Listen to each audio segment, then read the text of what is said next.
Welcome into the Punt and Pass podcast. I'm your host, Drew Butler, joined alongside my co-host, Aaron Murray. Be sure to follow us on social media at Punt and Pass on Twitter and Instagram. I am at Drew Butler. Aaron is at Aaron Murray 11.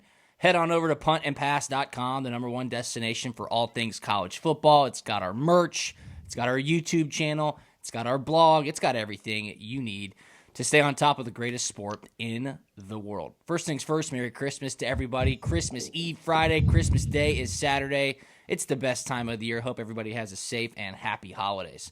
This episode of Punt and Pass is presented by our awesome partners over at Prize Picks. That is right. Prize Picks is daily fantasy simplified. They are simply the best. Use the promo code PUNT when you download the Prize Picks app or when you sign up at prizepicks.com. If you use the promo code PUNT, you get a 100% deposit match up to your first $100, and they have some awesome promos going on right now. Be sure to get into your app. Check out prizepicks.com. They got the 12 days of Picksmas going on right now. Every single day, awesome new promos for all of our audience to get active on Prize Picks and win a bunch of money. I saw people tweeting out 5 pick hits yesterday, Murray. They were making $4,000 or $5,000. Get that like, money, baby. Christmas is gifts. paid for. That is awesome. PrizePicks.com. You can do cross-sport entries. Obviously, the college football playoff bowl games are next weekend, but we got NFL action. We got bowl game action, Premier League, hockey, basketball, everything. PrizePicks is the best. Use the promo code PUNT, and you get a 100% deposit match up to your first $100. I got the results from our Thanksgiving contest, so we have somebody who will come to dinner with Aaron and I. Would you like me to announce who it is, I Aaron? would love drum roll. Are we going to get that? And what's up with the golf, too? So I got to go to the next name. We'll get to the golf after this. So we got a Prize Picks winner for our Thanksgiving weekend contest. If you had any entry, if you played one entry, you were entered into a contest from Prize Picks to come have dinner with Aaron and I, and Prize Picks is paying. So the winner is number one on the list. We got 3 names. If this guy does not accept, you can email us, puntandpass@gmail.com. We'll go on to the next one. John Coker. John Coker, you are the winner of our Thanksgiving weekend contest from Prize Picks. You're going to come have dinner with Aaron and I. Date and location to be determined, but John Coker, I'll email you. You have until next week to redeem, and we will get that thing scheduled. So congratulations, John Coker, and thank you, Prize Picks. Brandon Garner, who is supposed to come play golf with us, Aaron, he's a no-show. I have not heard from him. So the next name is Dan Bornman. Dan Bornman, Bornmann. Come play golf with Aaron and I and Drew Richardson, who has accepted. That's the housekeeping stuff. It's Christmas week. I'm feeling grateful, thankful. We're just giving away free stuff right here on Punt and Pass. All right, let's talk into some news and notes. Clearly, what's dominating in the news right now is something none of us want to talk about. That, of course, is COVID, the Omicron variant. The timing, of course, right around Christmas, but for the context of our show, Aaron, right around the college football playoff. Yesterday, the College Football Playoff Committee came out with some new guidelines around COVID, around possible forfeits, around some outbreaks on some specific teams. And here is what they said. If any team has to back out because of an outbreak, they are forfeiting their game. If 2 teams that are playing against each other have an outbreak or both have outbreaks and either of them can't play, that game is a wash, and the other semifinal game becomes the de facto national championship game. And if 3 teams have an outbreak next weekend and there's just 1 team left standing, well, there is your national champion. They've also adjusted the travel schedules. Teams can now show up to the bowl locations 48 hours before rather than 5 days before. They've also canceled media days. They're trying everything they can to make sure that these kids can get the games in. I saw Michigan announce the whole team is getting booster shots. Dude, I don't know what's going on, but I hope that we don't have to deal with a forfeited semifinal game. No, I don't. And the one thing I worry about is, I don't know, maybe you can correct me on this because I'm not a scientist by any means, but I feel like everything I keep reading is the booster shot doesn't really do much against this variant is the problem. Yeah, just the symptoms, right? Like you can still get it and test positive. Yeah, you can test positive, which is all that matters. I mean, you could be symptom-free, but you test positive, you're still out in protocol for 10 days, which is the problem for these schools. The big issue is these kids are about to go home. Yeah, they are home. They are home. Yes. They are about to be at home with family and friends for the next 3 days.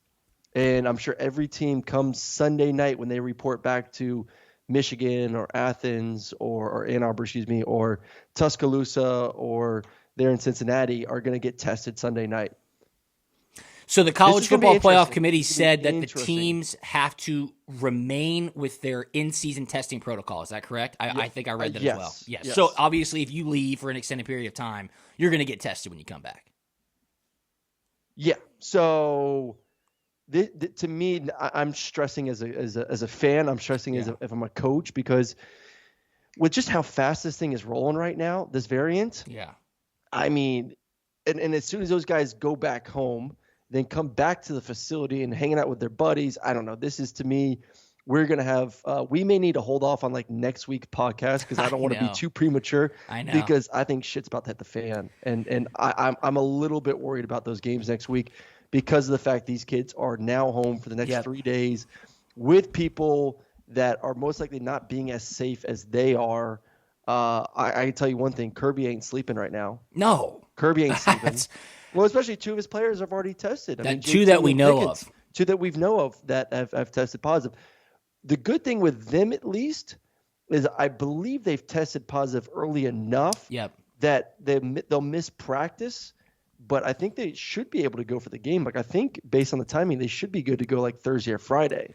Yeah, that seems to be the general consensus around these reported positives within the Georgia program. Like Aaron's saying, George Pickens, JT Daniels supposedly testing positive for COVID. I mean, Alabama, right? Offensive coordinator Bill O'Brien, offensive line coach Doug Marrone, they've both tested positive. Coach Saban came out and said, look, they have mild symptoms. They're quarantining.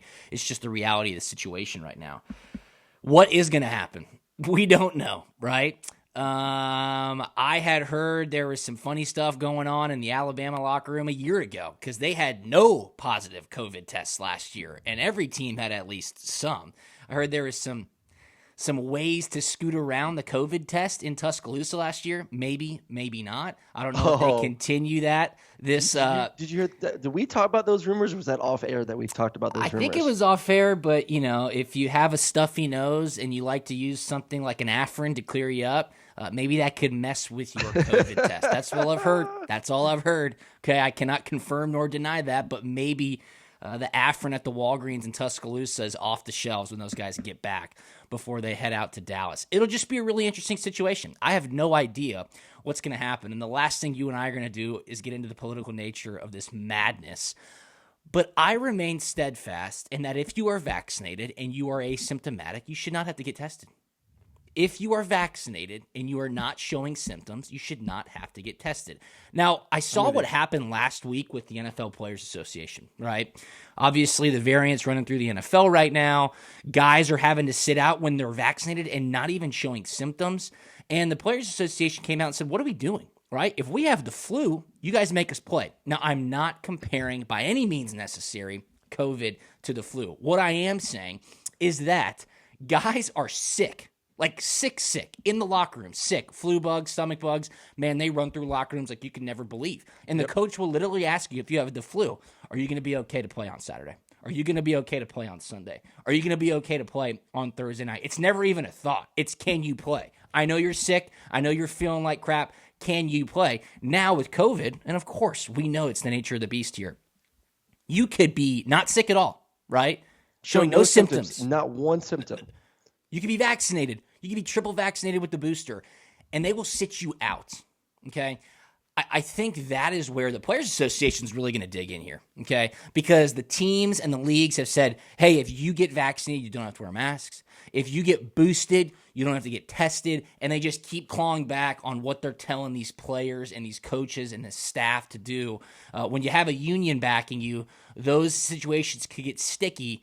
The NFL's king. They're going to do whatever they can to keep these games going, like pushing them to Tuesday nights. They're going to do whatever they can to not jeopardize the NFL playoffs, which is an absolute monster moneymaker. Who knows what's going to happen with the Super Bowl as we get into January, later into February. But the College Football Playoff Committee should be taking the same approach, okay? And what I'm saying is this. Again, you blast me in the comments, tweet at me and tell me I'm an idiot. I already know I'm an idiot, okay? I'm not a doctor. But if you're vaccinated and asymptomatic, I don't know why you should get tested. I just don't. I don't. And That's a discussion for another day. We don't have to get into it. Bottom line is this. I want these games to be played. I hope everybody remains healthy. I know some people have different reactions to a COVID variant or a COVID positive test than others. And I hate talking about COVID. We never do it. It's just what we're dealing with right now. Man, I hope these games get played.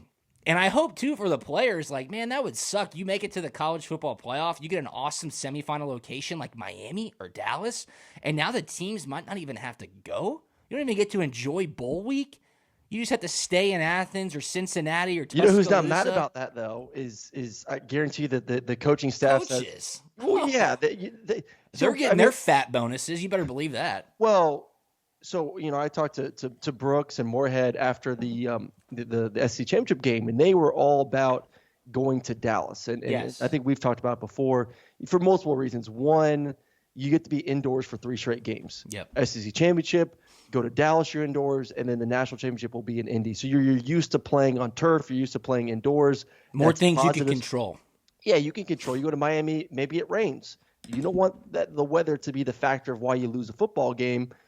And then also the distractions of South Beach versus the distractions of Dallas. In Dallas, you can get in trouble, but nowhere near the trouble you can get in Miami. So as we know, these coaches are all freaking control freaks. Like they want control to put it of lightly. Everything, but they also understand like bowl time, and then I talked to some of the players the other night, and I was like, so what is Kirby usually like?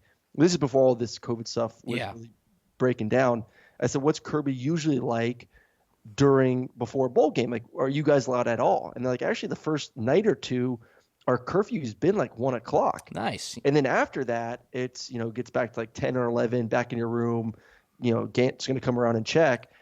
So being in Miami and having those guys be able to go out till 1 o'clock in the morning for the first couple of nights, that would freak me out as a coach. Oh, yeah. So the fact they don't have to deal with that this year, I'm sure Kirby's – the only thing that they're worried about right now is Christmas. Yeah. Because as soon as they're back in the facility next week, it is lockdown mode. It is mask mode. Oh, yeah. It is no one is in, no one is out. And, let's get ready to play this game.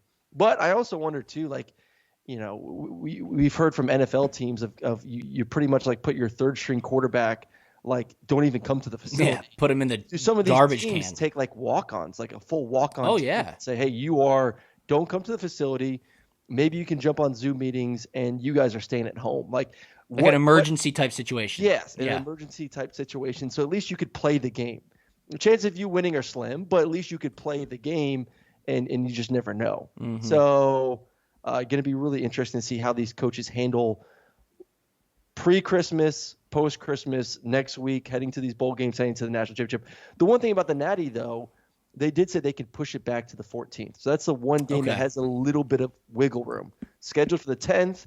If need be, they can push back to the 14th, but that's it. No changing after that.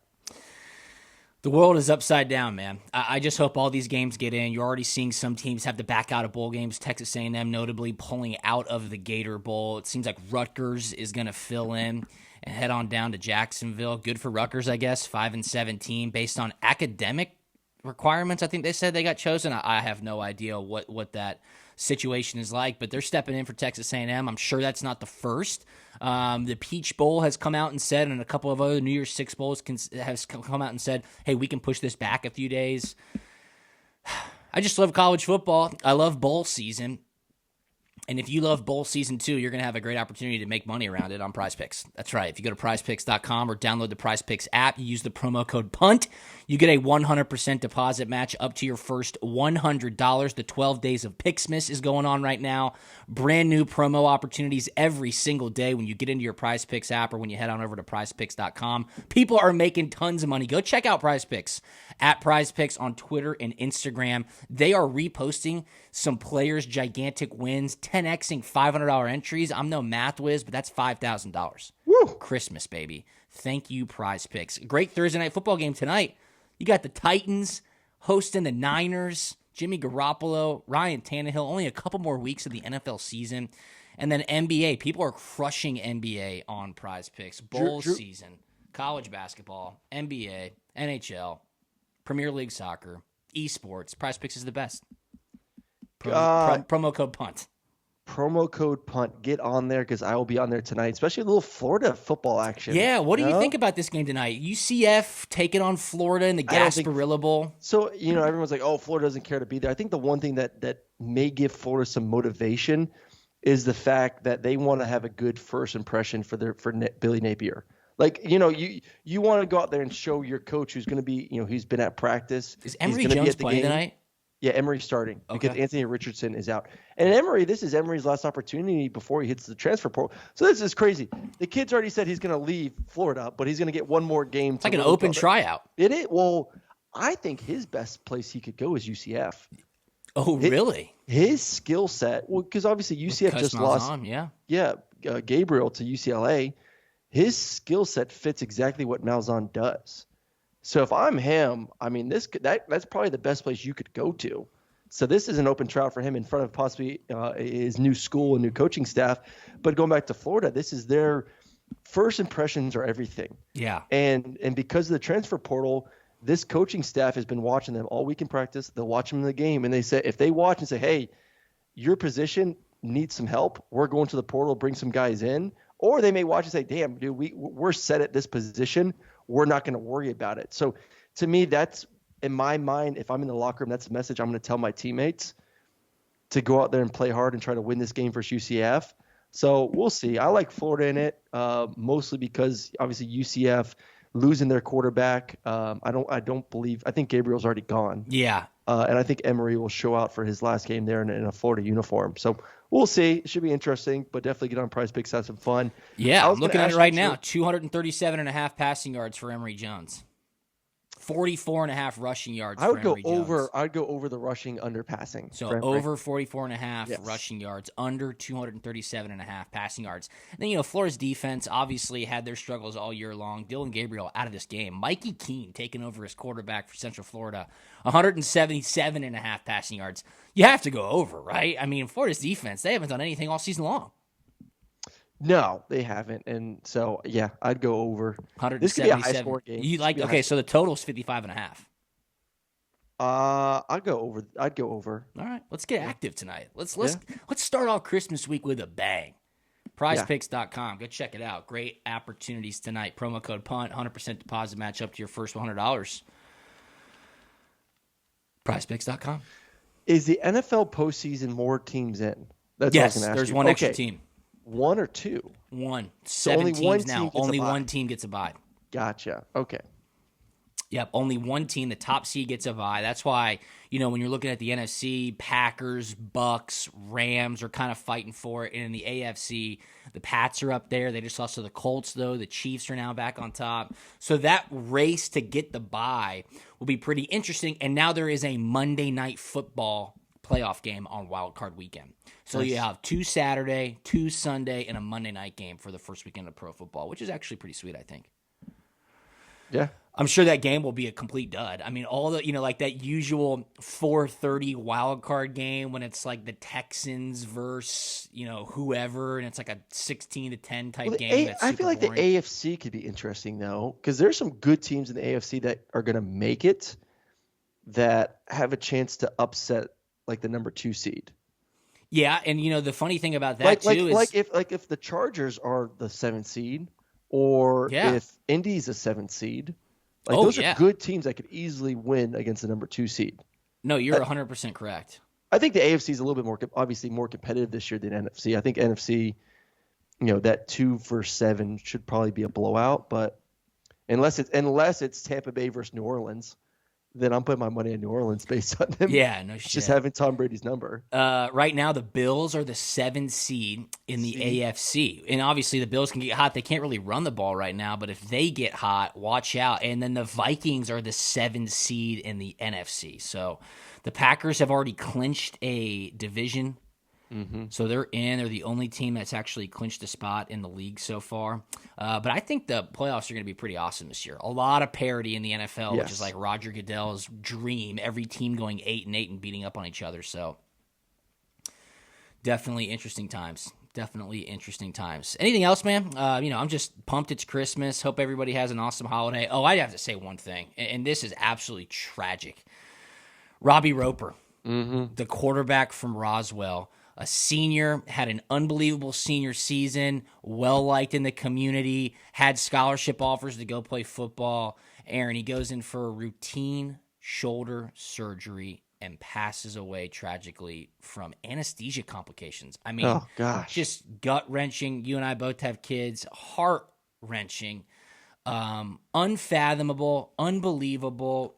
A routine shoulder surgery. Aaron, you have had routine surgeries. Yep, I've had shoulder, I've had knee, I've had ankle.